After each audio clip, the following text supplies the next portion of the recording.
This situation flew entirely underneath my radar. Before I get into the video, I want to state that there will be multiple mentions of things such as abuse and things that could bring up past traumas for people that may have been in the same position as PunkDuck. So if you are in that sort of state where you shouldn't be seeing things that may remind you of that, or you are more oversensitive towards this sort of information, then I'd recommend clicking off and going seeing another video to watch, because this is genuinely disheartening, and for anyone that doesn't want to see it, I can completely and totally understand why. I also and completely and utterly discourage the doxing, harassment, witch hunting, gaslighting, or even white knighting of any of the people involved in the situation. It is simply not okay, and I do not encourage it on any levels. In this video, I'm not going to be giving like an opinion moreover on this subject. I'll give a conclusion, and I'll make a couple of small comments that I guess you could call tiny little opinions, but since I do not believe Hyojin has made a response yet, take everything I sort of say opinion-wise with a grain of salt. Without further ado, let's get into the video. Now, Squizzy is a animator slash YouTuber slash content creator, whatever you would like to call them, that 3 to 4 years ago made the allegation towards Slazo. Well, actually not made the allegation, encouraged the allegation for the false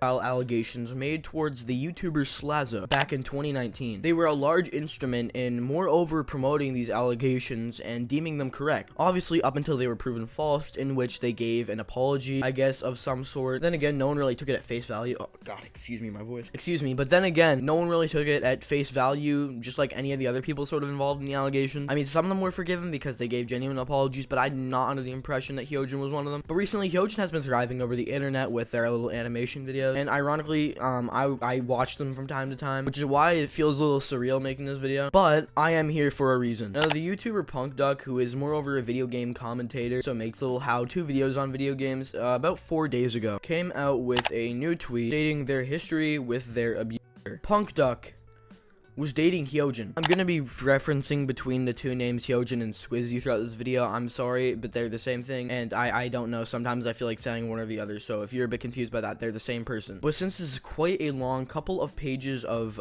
pure testimony, and in general, some really messed up stuff, I'm gonna get into it now, and then we can get into the evidence for a bunch of these claims. For 2.5 years, I was trapped in an extremely abusive relationship with Hyojin slash Squizzy that I both could not escape and could not tell anybody about. I'm writing this now because I constantly see my ex popping up in my feed thanks to the wonderful Twitter and YouTube algorithm, not to mention people reposting their content. I brought this up to Hyojin directly, and while the apology they sent was nice and all, the trauma they've given me is well and truly for life. I initially planned to keep this private, but I reached a boiling point of how much I'm willing to lie to protect their image, both to my friends and my family. So it's about time I got this off my chest. Where do I even begin?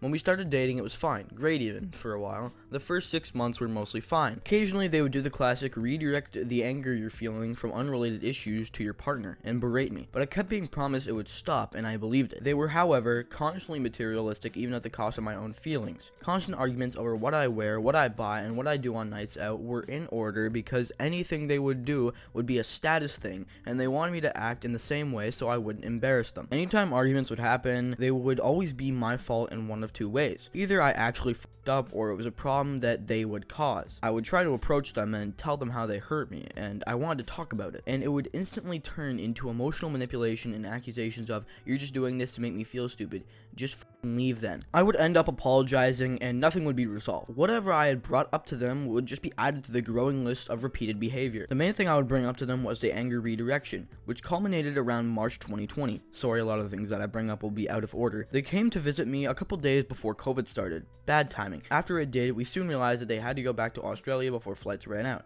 It was a very stressful time for everybody involved, but it certainly did not help that whenever my parents were in the room, I was an emotional punching bag, like all of it was my fault, and any help I suggested would be responded to in screams. At one point, they screamed at me that I was fucking useless, and forced me out of my own room so that they could stream to raise money for the ticket. Naturally, I obeyed their orders, and made them dinner while they streamed. When they came downstairs, I apologized to them. Even worse, my mom caught wind of how much they were screaming at me, and was getting increasingly worried for them. My mother wasn't aware that Hyojin had just finished a fundraising stream, or that Hyojin is fucking loaded. Thinking that they were just some starving college kid, she offered to pay for the impromptu flight from Europe to Australia in full. Hyojin immediately accepted. I felt fucking gross. They only ended up paying my mother back exactly 1 year later, with me constantly reminding them for months.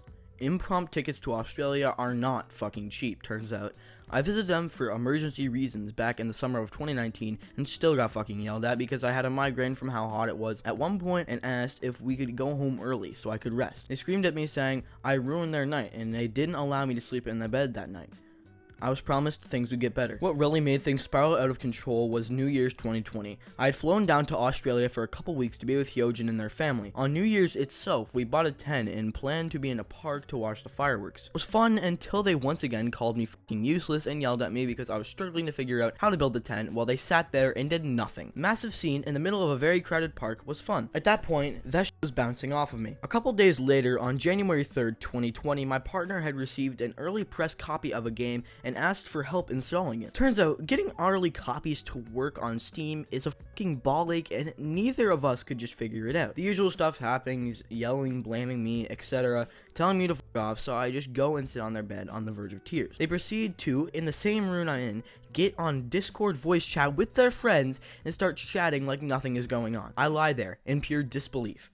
I mustered up the courage to ask, are you actually doing this? Bad idea. Very bad idea. Hyojin deafens a call. I tell them that what they did is fucked up, and they hit me. Hard. So hard, in fact, my head bounces off the wall. We just stand there, motionless and without saying a word. I ask, what the fuck did you just do? They start crying and storm out into a guest room in their house. This was the first moment I realized I was in an abusive relationship. For a year, it was emotional, and now it was physical. So I did what most reasonable people do. I fucking panicked. I phoned up one of our friends who lived nearby, explained to him what just happened as quickly as possible, and bless his fucking soul, he saved my life. I asked him if I could stay with him for the remainder of my trip, and he instantly agrees. He immediately calls an ambulance to their house and an Uber for myself so I can get to his place. I started gathering my shit as fast as I can so I can leave without Hyojin walking in on me packing. Hyojin walks in on me packing. Asks what I'm doing. Before I can answer, they realize. They start crying that I've already ruined their year. I tell them I'm fucking terrified of them. They run to the bathroom and grab a knife. At first they pointed at me, then at themselves. I try to lunge to disarm them, and they scratch up my arm pretty bad. I managed to get the knife, but it was at this point that their mother walked in. She starts screaming at Hyojin, saying that they're an attention whore, a drama queen, and how they always do this, that they're sick in the head, and then she just walks away like she didn't see anything. Lovely woman. The police show up along with the ambulance, and I tell them what happened. And they take my partner away. I take the Uber to my friend's place. Once at his house, he and his flatmates were trying to get my mind off shit, but at this point, I'm catatonic. I was lost. I had no idea where my life was going to go in the next couple of days. Hyojin texts me and tells me we're through. Tells me I've ruined their life. It's all my fault that they're going to get a criminal record, and tells me how I don't love them. And I apologize. The police let them go with a warning. We spent an hour texting, and Hyojin managed to convince me that this whole ordeal is my fault. Hyojin forces me to pay for an Uber to take them to the place I'm staying so that they can drop off the rest of my shit. I had forgotten my toothbrush. Hyojin makes me meet with them outside so we can talk. I pretty much end up begging them to take me back, and they do. We get back together. I even ended up helping them write a statement for the police so that they don't get a criminal record. I was promised things would get better. Forgiving them for this was the worst mistake in my life. Letting that go basically opened the floodgates for every piece of textbook abuse that you can imagine. How the mildest complication means I don't love them, me moving in with my friends instead of getting a place of my own meant I didn't love them, their words. Constantly suiciding, telling me if I leave, they would kill themselves, telling me that my friends suck and I should cut them off, and then projecting that I'm somehow the one that hates their friends. My favorite thing about that was how one of the breakups, oh yeah, they impromptu broke up with me like 5 times throughout our relationship, happened because they had an argument in a Discord server with one of their close friends and ended the convo on a sour note. Instead of working it out privately, Hyojin asked me to berate the other guy. I said no. You guys are both adults. You should talk privately. Me yelling at the guy would just be counterproductive. When I kept declining after Hyojin insisted, they broke up with me. They would also do the classic move, using my insecurities against me, from using my car accident to belittle me in public servers with people I barely knew, while I was quite literally in the ICU, or bringing up friends of mine who passed away to get a rise out of me during arguments. Incredibly normal behavior. For the last year of our relationship, Hyojin would constantly remind me that me reconnecting with old friends who had moved back to Belgium was making them fall out of love with me since we weren't spending every day together on Discord, and they'd get mad at me whenever I'd tell them what me and my friends got up to that day. For all of 2021, I was basically looking for a way out. I knew I couldn't break up with them because they would somehow use it against me. They're incredibly vindictive. For example, that guy I stayed with during New Year's, shortly after the New Year's incident, him and Hyojin stopped being friends because of this. Hyojin celebrated any time they'd hear any sort of negative news about the guy and was looking forward to hearing more, saying shit along the lines of hoping that they'd all regret the day they crossed Squizzy Hyojin, etc. I was so afraid of what Hyojin would do to themselves that I broke up with them for honest reasons, so I waited for something to happen that would let me end things in a way that seemed mutual. COVID was a fucking godsend in that regard, and finally gave me the way out I needed, telling them that we should break up because it's getting harder and harder for us to see each other. We didn't talk for a month to let emotions settle. We got back in touch afterwards, and it was fine until they asked me to not speak to them again because their new partner wasn't comfortable with them talking to their ex. I obliged. We got back in touch a couple months later, and they even joined a Discord server with a lot of my close friends, but the more I reflected on my experience, the more terrified I was to have them this close to me, so I politely asked them to leave. They sent thinly veiled threats my way and removed me on everything. A week later, they found out I had started telling my close friends everything you just read. They got mad at me one last time and called my behavior childish and attempted to convince me that I was never abused in the first place. I told them off, and here we are. That about covers it. I kept this hidden for so long because I was afraid of what they would do to themselves if people found it out. They constantly told me, especially after the New Year's event, that if people found out about this, they would kill themselves. My own brain can only go on for so long covering my abuser, and I was getting real tired of lying to my friends.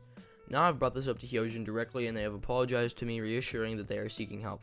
While that is nice to hear, I have a hard time believing them since the apology came 24 hours after calling me a childish and, quite honestly, shit attempt at gaslighting. Weeks before our breakup, they told me that they had lied through our entire relationship about seeing a therapist and being medicated because, quote, I lied to make you feel better. Let's be real, it feels like somebody else wrote it. Needless to say, their apology fell flat, and I have no intentions of ever reconnecting with them. And because this is Twitter, I'm obviously just doing this for clout. Attached at the end of the text block with their is both their apology, where they acknowledge with all of this happens, and their attempt to shut me down, and text logs after they were released from jail after the events of New Year's 2020. Abusers deserve no sympathy. If you're trapped in a situation like this, don't wait for things to get better. Leave and do not look back. I believed every promise, every time. Don't make the same mistakes I did. That was... wow. But you may be asking, Salty, this is just some claims, you know? Despite there being the validity sounding to it, there's not quite evidence towards it that you've shown in this video. So where's the evidence? Well, I'll have you know there's quite a big Google Drive file that I'll be linking in the description, of course, along with this tweet, that shows and implores a bunch of evidence. I'm going to be showing a couple screenshots from that evidence to illustrate their story tenfold. We're going to start off with the first image in this Google Drive that illustrates the fact that yes, the criminal record did exist. Deeming from this message that essentially states, do you want to break up? Obviously don't. I love you, man. Yeah, but do you love me? Yes, I do. I seriously doubt it. That's why I fucking did this, Hyojin. That was the right thing. I did not feel safe. You okay with me being charged? Having a criminal record? Of course not. And just, in general, they're just blaming Duck for this entire thing, which is repeated behavior throughout the original claims. So Hyojin would also confirm the little mother incident, and also confirmed the fact that the ambulance existed, and stated that they are not pleading guilty. Hyojin says that they do not believe that they love them whatsoever, and stated that they were put in jail for 6 hours. Oh, boo. Boo-hoo, you got put in jail for 6 hours, and you got put in cuffs. I'm not trying to necessarily make fun of this very serious situation, but like, you kinda got it, man. And to put the blame on Duck would... It's stupid. It's crazy. Actually wild, man. And they continued to blame Duck throughout the next couple of messages for basically everything that happened, which I'd argue, no. Duck states that with their mental health, they are not well, they are dangerous to themselves and even others, but that they aren't breaking up with Hyojin. Hyojin essentially states that they are getting their stuff, giving it to them, and they never want to see them again. And they never want to talk to them again after this situation. And they don't want Duck to engage with anyone in their little social circle, and that they want them to, quote-unquote, leave them the fuck alone forever. And then Hyojin stating that Duck was guilt tripping them, that they hate Duck, that they don't love Duck, that they're getting their stuff, and that's it. That their whole life is fucked. And Duck essentially states that they were panicking when the police showed up and told them that told the police that Hyojin hit them. Hyojin sarcastically says, "Well, great. Well, I don't know what you were expecting. Like they were panicking. Why are you blaming them still? Like that's actually wild that you're blaming them. And even confirming that the hit took place in the first place. Come on now. That is actually wild." Hyojin did make an apology, which I'm gonna read off, but I want to read off the messages that took place prior because they just illustrate another point. What are you doing? Moving more of my shit, the usual. No, as in, what are you saying? What? About me. What did you say? Why am I getting unfollowed by 90% of the people that were in the cast server? What are you doing? Bro, I'm not doing this. Then they go on to talk about how they should calm down and that they're being childish. And then they say, the real hook, line, and sinker here. Abuse? Are you kidding me? That's a word to throw.